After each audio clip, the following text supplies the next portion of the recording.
Government of India ने एक ऐसी घोषणा की है जो आने वाले 5-10 वर्षों में भारत के मैन्युफैक्चरिंग लैंडस्केप को पूरी तरह बदल सकता है। कैबिनेट ने लगभग 1.9 लाख करोड़ के बड़े पैकेजेस को मंजूरी दी। इसमें semiconductor mission 2.0, mobile phone manufacturing scheme और यूरिया मैन्युफैक्चरिंग पॉलिसी जैसे बड़े कदम शामिल हैं। लेकिन निवेशकों के लिए सबसे इम्पॉर्टेंट सवाल है कि क्या ये सिर्फ एक सरकारी घोषणा है या फिर इससे कुछ कंपनियों के लिए अगले कई वर्षों की ग्रोथ स्टोरी शुरू हो सकती है। आज हम इसी पर विस्तार से चर्चा करेंगे। दोस्तों, मेरा नाम है सौरभ सुमन और मैं हूं आपका पर्सनल वेल्थ गाइड और आप देख रहे हैं मेरा चैनल इन्वेस्टिंग विद सौरभ। याद दिलाना चाहूँगा, मैं एक सेबी रजिस्टर्ड इन्वेस्टमेंट एडवाइज़र नहीं हूं, इसलिए कोई भी निवेश करने से पहले अपने वित्तीय सलाहकार की राय ज़रूर ले लें। भारत में अब सिर्फ असेंबल नहीं, डिज़ाइन भी करना चाहता है बेसिकली इंडिया।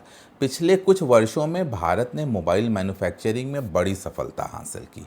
एक समय था जब भारत ज़्यादातर मोबाइल फ़ोन इंपोर्ट करता था, लेकिन आज भारत दुनिया के सबसे बड़े मोबाइल मैन्युफैक्चरर हब में से एक बन चुका है। चाहे वो एप्पल हो, सैमसंग हो, वीवो हो और कई बड़े ग्लोबल जो कंपनियां हैं वो भारत में मैन्युफैक्चरिंग कर रही हैं मोबाइल फ़ोन्स का। लेकिन यहाँ एक बहुत बड़ी प्रॉब्लम थी।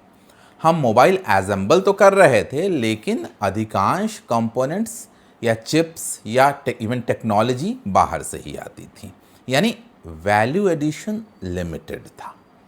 सरकार अब इसी समस्या को बदलना चाहती है।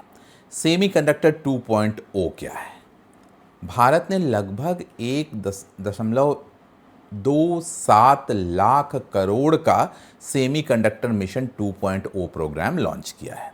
इसका एम है भारतीय कंपनियों को चिप डिज़ाइन में हेल्प करना, पेटेंट्स बढ़ावा देना, लोकल रिसर्च एंड डेवलपमेंट बढ़ाना, सेमीकंडक्टर इकोसिस्टम तैयार करना, इंपोर्ट डिपेंडेंसी कम करना और सरकार का लक्ष्य फाइनेंशियल ईयर 2031 तक लगभग 4 लाख करोड़ का इन्वेस्टमेंट अट्रैक्ट करना है।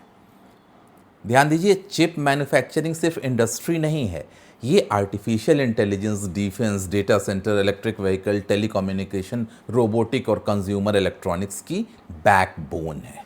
जिस देश के पास सेमीकंडक्टर कैपेबिलिटी होगी, वही भविष्य की टेक्नोलॉजी पर कंट्रोल रख पाएगा।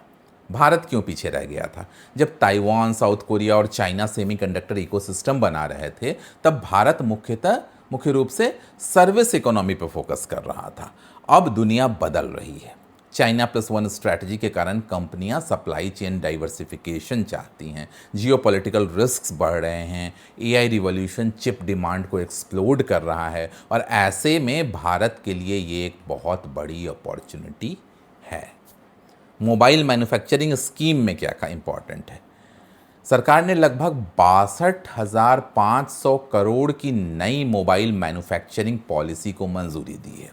इस योजना का उद्देश्य सिर्फ मोबाइल असेंबली बढ़ाना नहीं है, बल्कि लोकल कंपोनेंट मैन्युफैक्चरिंग बढ़ाना है, पीसीबी मैन्युफैक्चरिंग बढ़ाना है, कैमरा मॉड्यूल्स बनाना है, बैटरी कंपोनेंट्स बनाना है, मैकेनिकल पार्ट्स मैन्युफैक्चर करना है, इलेक्ट्रॉनिक इकोसिस्टम को बढ़ावा देना है, भारत में डेवलप करना है।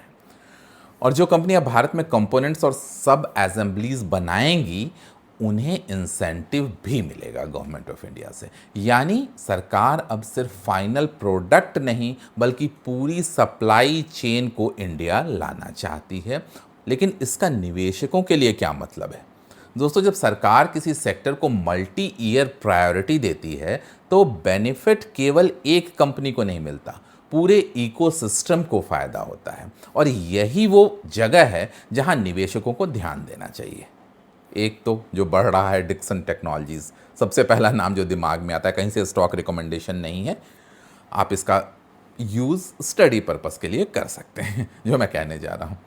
तो सबसे पहला नाम जो दिमाग में आता है डिक्सन टेक्नोलॉजी, भारत की सबसे बड़ी इलेक्ट्रॉनिक मैन्युफैक्चरिंग सर्विसेज यानी ईएमएस कंपनियों में से एक। डिक्सन पहले ही mobile phones, consumer electronic wearables और आईटी हार्डवेयर में मजबूत प्रेजेंस रखता है। अगर भारत में मोबाइल मैन्युफैक्चरिंग और लोकलाइजेशन बढ़ती है तो डिक्सन सबसे बड़े बेनिफिशियरीज में से एक हो सकता है।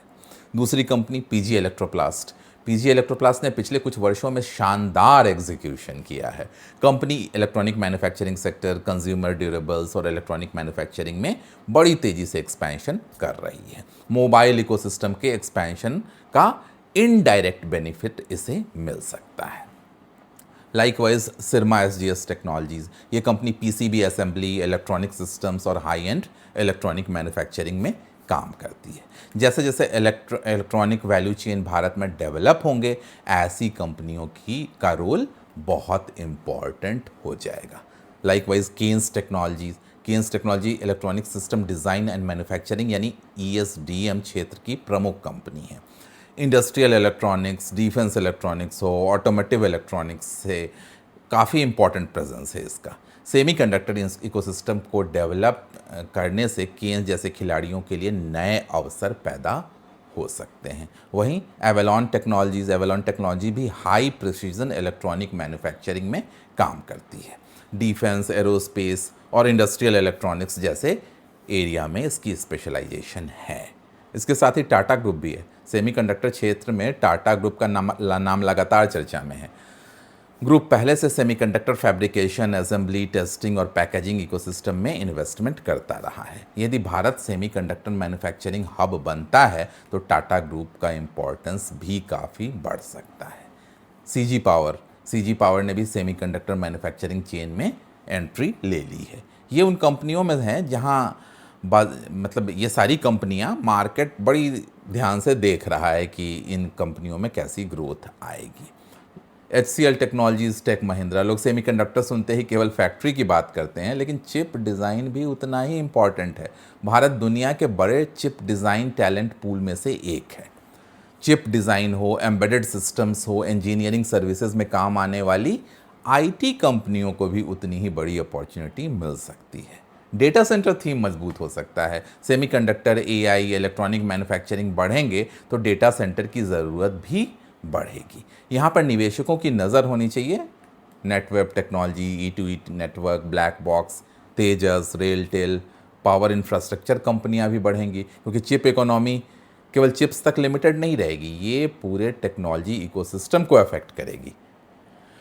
अब क्या ये अपॉर्चुनिटी चाइना जैसा बन सकता है? यही सबसे बड़ा सवाल है। सच्चाई ये है कि सेमीकंडक्टर इंडस्ट्री बनाना इतना भी आसान नहीं है। ताइवान को यहाँ तक पहुँचने में दशकों लगे हैं। चाइना ने भी अरबों डॉलर खर्च किए। भारत के सामने अभी बहुत सारे चैलेंजेस हैं। पहला, skilled workforce, supply chain, technology transfer, कहाँ से आएगी technology, global competition, capital requirement भी बहुत बड़ी होती है इन कंपनियों को सेटअप करने के लिए। लेकिन अच्छी बात यह है कि भारत ने कम से कम शुरुआत तो कर दी है, और कई बार स्टॉक मार्केट अपॉर्चुनिटी तब देता है जब कहानी शुरू वाले स्टेज में ही होती है, आखिरी वाले स्टेज में नहीं। निवेशकों को करना क्या चाहिए? हर सरकारी योजना पर आंख बंद करके निवेश मत कर दो, लेकिन ऐसी स्ट्रक्चरल थीम्स पर नज़र ज़रूर रखनी है। यदि अगले 5-10 वर्षों में भारत सेमीकंडक्टर, इलेक्ट्रॉनिक मैन्युफैक्चरिंग और हाई टेक मैन्युफैक्चरिंग में सक्सेसफुल होता है तो इसका प्रभाव कई लिस्टेड कंपनियों के रेवेन्यूज़ और प्रॉफिट ग्रोथ में क्लियरली दिखाई दे सकता है। इसलिए केवल शॉर्ट टर्म न्यूज़ मत देखिए, पूरे इकोसिस्टम को समझिए। कौन डिज़ाइन कर रहा है, कौन मैन्युफैक्चरिंग कर रहा है, कौन कंपोनेंट्स बना रहा है, कौन इंफ्रास्ट्रक्चर दे रहा है, कौन डेटा सेंटर्स बना रहा है। यही वो सोच है जो मल्टी बैगर अपॉर्चुनिटी तक आपको पहुंचाएगी। भारत अब केवल दुनिया की फैक्ट्री बनने की कोशिश नहीं कर रहा, भारत टेक्नोलॉजी क्रिएटर बनने की दिशा में कदम बढ़ा रहा है। सेमीकॉन 2.0, मोबाइल मैन्युफैक्चरिंग स्कीम और लोकलाइजेशन पुश इस बदलाव का बहुत इम्पॉर्टेंट इंडिकेटर है। ये कहानी एक क्वार्टर या एक साल की नहीं है, ये शायद अगले दशक की कहानी हो सकती है। और यदि ये सफल होता है तो semiconductor, electronic manufacturing, EMS, data centres और टेक्नोलॉजी इकोसिस्टम की कई कंपनियां इस बदलाव की बहुत बड़ी बेनिफिशियरी बनेंगी। आपकी कौन सी कंपनियों पे नज़र है, कमेंट बॉक्स में लिखकर ज़रूर बताइएगा, फिर हम उसको 1 बाय 1 एनालाइज करने की कोशिश करेंगे। जल्दी ही मिलते हैं ऐसे किसी नए वीडियो के साथ। तब तक सौरभ सुमन साइनिंग ऑफ।